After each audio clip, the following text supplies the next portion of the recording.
Hi everyone.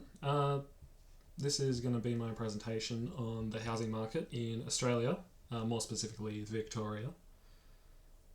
It's basically all stemming from the economic theory I learned in university, and an important disclaimer about economic theory, as one of my first lecturers said, is that even the economic models are useful but not accurate. I think that's really important to remember that what we're talking about here is not describing necessarily the exact movements of the economy, but it is good at explaining some of the reasoning behind things. So yeah, just keep that in mind moving forward. Let's start at the start. So I wanted to start with the basics of a market and what the free market should look like in an economy. So basically you have here, this is a bit of a product of economics and just how things have always been done. You got these market graphs of demand and supply, and you have price on the y-axis and you have quantity on the x-axis. And annoying to maths students, or most people actually, is that the price here is treated as the dependent variable, the independent variable, and the quantity is treated as the dependent variable. So this is viewed as price changes and that affects the quantity. So it's kind of backwards what you usually expect. But looking at the two lines here, you can see that there's a certain sort of logic to it, where you have, this is the demand line, is this decreasing line. So if prices are low, then the quantity demanded over here on the right is very high. And as the price goes up on this vertical axis, the quantity demanded goes down. And you see this with most goods. There are some exceptions in like luxury goods, which go up in the quantity demanded as the price increases. But by and large, this is how demand graphs look. And then opposite this, we have the supply graph, which is how much the market is willing to supply at a certain price. So you can see here, if the price is very low, then the supply would also be very low. And this makes sense kind of logically as well. You know, when prices are below what they should be, people don't want to sell. It's the whole buy low, sell high mentality. And this point where they meet in the middle is called the equilibrium point. So this is, when people talk about the free market, this is what they're talking about, is they want to let the demand and supply lines go, and they want to just find this equilibrium point, which is, in theory, where everyone is happy about the price of things and the quantity sold. People who aren't willing to pay the market price won't pay it, and people who are willing to pay the market price will pay it. And so that's a free market at equilibrium. Something interesting about the housing market is that housing is what you would call a very inelastic good. Inelasticity usually refers to price elasticity of demand, which is talking about the demand curve from this downward diagonal here. Inelastic means that it is very close to vertical. As you can see here, price inelastic demand, that is a very steep demand curve. And so this means that price can change a lot and it doesn't affect demand or the quantity demanded all that much. And so you can see how that would be for something like housing, where it is a requirement to your life is to have a place to live. If the price goes up a lot, you can't really just demand less of it. People still need housing, and so some people will live with their parents more, some people will get together in share houses, etc. But generally, if the price of housing goes up, people don't have alternatives to no longer demand housing. Another important part of this is that the available land is constrained. We already know how much land there is around the world.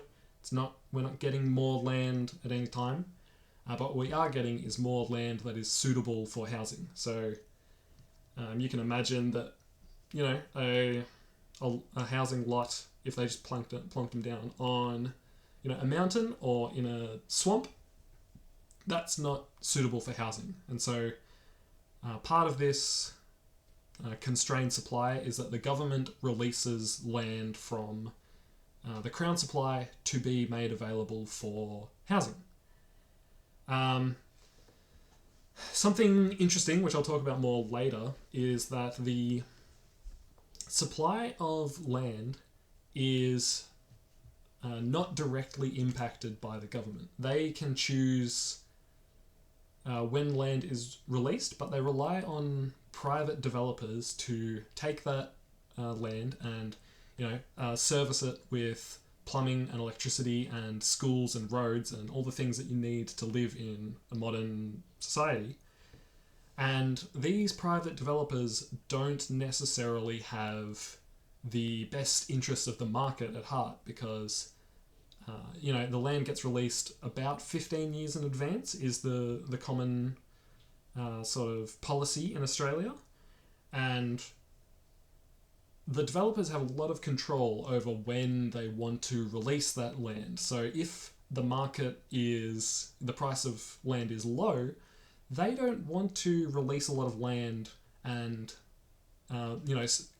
pay for the land to be serviced with plumbing and electricity and then sell it on for a low margin. They want to wait until the price of land is high and then they can sell it to the market, and then with the houses and whatever the new developments go on out there. So there's this kind of perversion of the supply of land to the market. With all that context, let's go and talk about the early days of the Australian housing market. This is not, of course, the very early days, but this is talking about the kind of most relevant era of history, which started in about the 50s, the post-war period in Australia. Robert Menzies was Prime Minister, and part of his policy as Prime Minister was that he wanted Australians to own their own homes. It was decided or discovered or researched at the time that that ownership of your own home had a huge impact on your quality of life in retirement. It was very good for your financials, it was very good for your living conditions, and it was very good for the economy. It didn't require people to have so much government payments to keep them sustained in their retirement.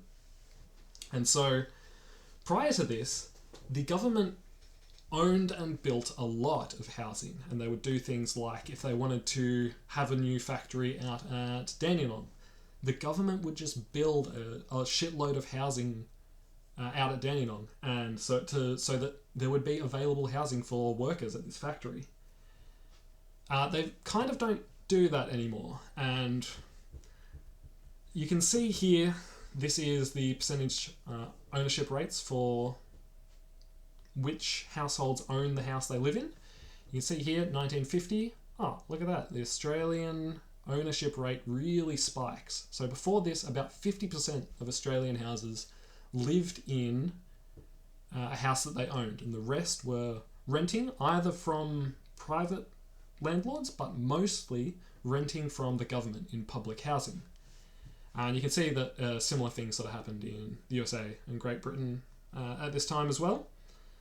This was kind of just the economic theory at the time, was that people owning their own homes is good for their longevity. Since then, there's been some changes to the market. There's been... it's still beneficial to own your home into retirement, but it's also beneficial to own your home prior to retirement. There's a couple of these things, negative gearing and the capital gains tax discounts are the two most notable ones, but they're these kind of additional subsidies on top of the benefits of owning your own home. So this is tax benefits that shift people away from renting towards owning their own home. So you can see that there's, when I'm talking about the inelastic demand for housing, renting is not a viable en masse alternative to buying a house because it doesn't have the same tax benefits as owning your own home. So it's part of this, these two in particular, but there's lots of tax benefits to owning your own home, and they all kind of usher people away from other modes of living and all towards owning a house. And so you can see here, prior to about 2000, there was this relatively flat graph. You can see that it spikes up here in the late 80s, but prior to this and after this, it's very flat about how many years of disposable income are required to buy a house. You can see that in 2000, or I think it might have been 99 actually, but the capital gains tax discount was introduced, and this huge explosion of housing prices after this, which not necessarily caused by this, but it certainly contributes. So it's these are impactful tax policies that result in larger, or like it's better to invest in housing than other investment opportunities.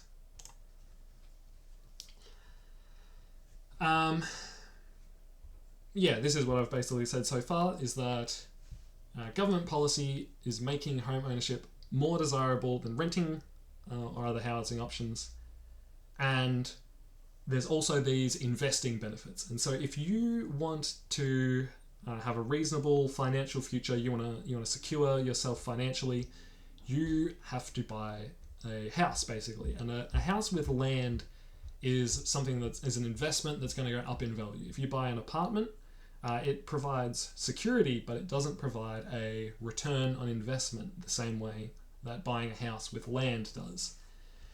And what this means is that a home buyer must compete with investors who are able to buy houses not to live in, but just to get money out of. There was some discussion the other day about Victorian prices being lower than the other states, and you can kind of see this here in the comparison graph here. The Melbourne prices of this orange line are generally below the other lines here.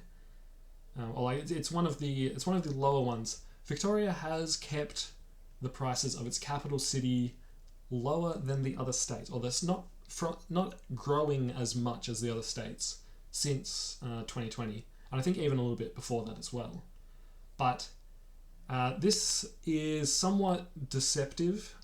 Melbourne is a huge city spatially. It's population-wise as well. But if you just look at a overhead image of the area that is designated to be metropolitan Melbourne, it is an enormous area. This is there's all this sort of farmland out in Pakenham and Officer and Cardinia that is available to be converted into these new housing estates. And new housing estates built with these standard Metricon or whatever homes, serviced with basically roads and plumbing and electricity, and there's not a lot in the way of schools or shopping centres or community centres or parkland, or really lacking a lot of these desirable resources to have near your home. They are very cheap, and because Victoria isn't bound by mountains like Sydney is, or It has this ability to keep sort of expanding outwards into this huge area that is designated as metropolitan Melbourne. And so I think this lower growth in Melbourne is kind of deceptive. That being said, there have been some good introductions in Victoria in having land tax introduced and having restrictions on short-term accommodation like Airbnb and whatnot. It's harder to do that now than it was in the past, but I would argue that it's not enough, and it's not what is contributing to this Melbourne clocking in here beneath Sydney and Brisbane and Adelaide.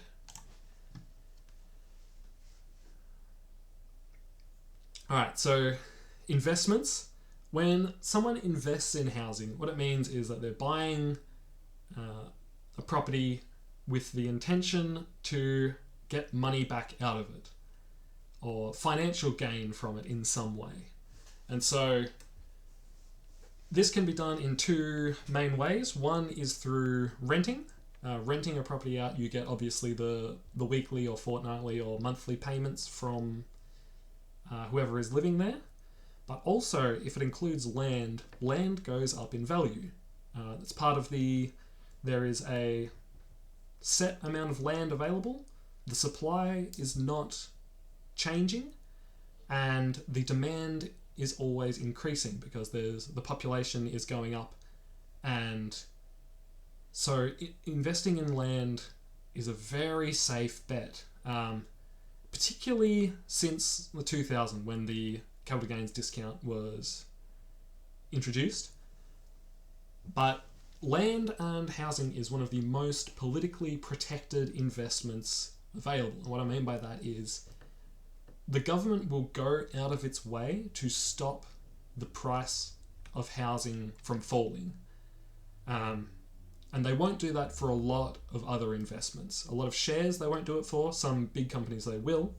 But housing in particular, they will bend over backwards to stop housing from going down in value.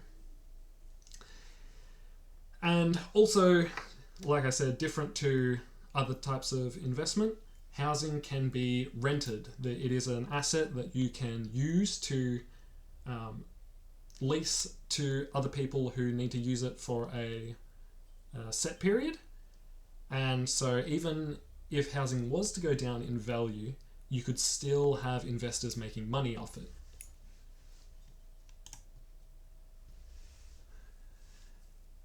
And so what this means, because there's the two modes of return on investing in housing, is that you're financially more incentivized to invest in housing than to buy a house to live in. Because buying a house to live in, you just get the increase in land value. But buying a house as an investment, you can rent and you get the increase in land value. And so renting prices are pretty high right now, and so you can see that high renting prices drives both investors and home buyers to buy more. It's kind of this negative feedback loop of the housing market has the alternative of renting, and when renting becomes less desirable, the housing market becomes much more desirable. And yeah, this point down here is basically the private landlords do not provide additional goods or services to the market. It's essentially what they do is tax workers, and without providing any value to the economy, they take money from others and they pocket it. It is an inhibitor on the economy. So it's easier to save for your second home than it is for your first, because saving for your first, you have to pay rent while you're doing it, basically. And if you can buy a home, you have to pay interest on the loan. But if it's an investment, then you don't have to pay rent while you're saving, and whoever's renting the property off you is basically paying for the interest on your loan. So part of the problem of housing as an investment is that the land price grows without input from the owner, and it's based on its proximity to desirable assets and infrastructure. So this is called productivity. The productivity of land is, someone living on this land has quick access to whatever resources they need to be a productive member of an economy. And so part of the research that I did and published on Unsourceable was talking about how access to jobs and effective job density is a really good indicator of this. And being close to the city centre means that land is worth much more and is a much better investment, which counterintuitively means that less people are able to live there because a lot of this land near the high value city centre is used as an investment, not as a home to own. And so it's quite a problem for the economy, is keeping workers able to access the city of Melbourne, which has 80 or 90% of the high paying jobs of Melbourne located in the CBD and the very near surrounds. And keeping that accessible to people is a bit of a struggle in some ways. And so, the work done in Melbourne increases the productivity of the city, and the land that is able to be, serviceable to this productive city centre goes up in value. And so essentially, the labour of workers is increasing the land value, and the labour of workers and the wages of workers are paid to landowners as rent. You may have heard Stephen and I talk about Georgism before, but Georgism is basically the philosophy that private land ownership is inherently monopolistic. And that is that owning land incentivizes you to not be a good faith participator of the market. The best thing for you to do as an investor is to not sell your land to someone who would use it for more economic product. The best, most financially responsible course of individual action is to hold that land basically because it will go up in value into the future at faster than other things that you could invest that money in. So you can see here these graphs through time. We're looking at 2020, 2010, going back 10 years at a time. And you can see that close to the city centre has gone up a lot in these 30 years. And out further from the city centre is not nearly as drastic. It's not percentage-wise as much, and it's not linearly as much. And so this proximity to jobs and other desirable assets around your home is a huge contributor, and the owner of the land does nothing to contribute to those desirable assets around the house. So, in the context of Australia at the moment, still most Australians own their own home. Figure is falling. It's gone down from about 71% to about 67%. Still higher than it was before the 50s, when it was sitting at around 50%. Because the majority of Australians own their own home, it would be political suicide for the government to say that it wants to reduce the price of housing, or it wants to slow the price of housing, as most people own their own home. And whether they have a loan on it that they have to pay off or not, they don't want its value to go down or to stop. They want it to keep growing basically as fast as possible. And so this term housing affordability gets thrown around a lot, and it doesn't really mean anything. Housing affordability is a very politically useful term, but in the end, it amounts to the government comes up with more and more ways that you can spend more of your money on housing. You can spend more of your money on the same asset. And so, being able to eat into your super or only needing a 5% deposit for a loan. These things, while they get you a house, quicker, and, there might be a short-term increase in who can buy a house, it means that more of your money is going to the bank, or more of your money is going to into this house. And what they really should be doing is decreasing the price of housing so that less of your money goes into the house and you end up with the same asset. So even though the amount of money that a first home buyer or any home buyer can spend is going up, the best course of action for someone who currently owns land is to wait, because the more they wait, they get rent, they get all these investment benefits, and if they wait 10 years, it's still going to be the case that 10 years down the track, someone is going to be able to get a house with a 5% deposit, and they're going to be able to take money out of their super if those changes are brought in. And so, basically, my takeaway from this presentation is that free market of housing is an inherently monopolistic system, in that it takes the money from the people living in the houses and it siphons it up to the people who own the land, like the bank, or very wealthy people that have investment portfolios with lots of houses, or whatever it may be.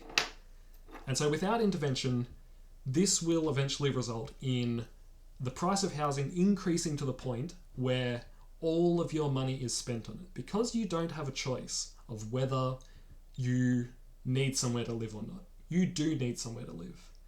And as time goes on, the housing market siphons money and power up to a smaller and smaller group of people, and they get to keep deciding that you spend more of your money going to them, because they have less competition with each other. And this is the way things have started to go. You can see it happening in that older generations who already have their house, they are seeing this as a great opportunity to collect money from younger generations and renters. And the way that it's going to go, without some intervention from the government or from the market in some other way, we're going to see a point where there is essentially all of your money goes to weekly necessary expenditure, and likely all of your money goes to whatever your housing situation is, whether that's rent or whether that's the loan that you're paying on owning your own home. And that would be the interest on the loan. It's unlikely that we'll get to that point. I think something is going to break before we reach that, probably in the next few years. But that's the direction we're heading. That's all I've got today, basically. Thanks for watching. If you have any questions, feel free to leave them down below, and I'll get to them when I can. Alright, cheers guys.